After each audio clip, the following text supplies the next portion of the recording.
Ang aksidente ay hindi mawawala. Totoo na minsan tayong lahat ay nasasaktan, hindi ito nakakasaya. Pero pwede nating bawasan ang sakit o discomfort sa pamamagitan ng mabilis at mahinahong pag-aksyon upang maayos ang pinsala o sakit.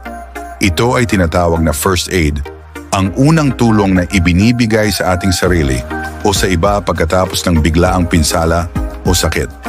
May ilang importanteng bagay na dapat tandaan.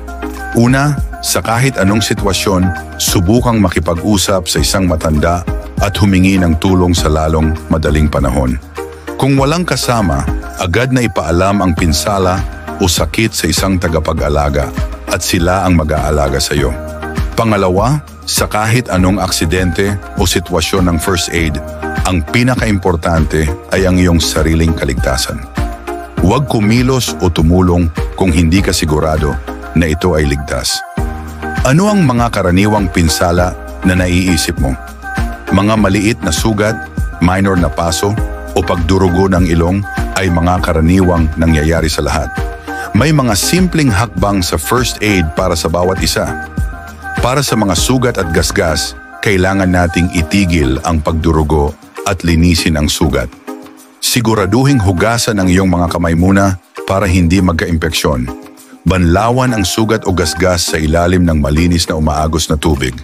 Patuyuin ang lugar gamit ang malinis na tuwalya.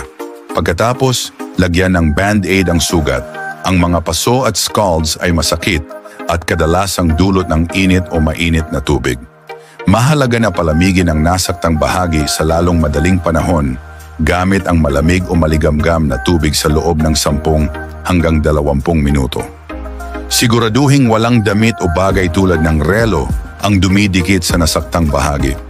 Ang pagdurugo ng ilong ay mukhang nakakatakot pero kadalasang walang dapat ikabahala.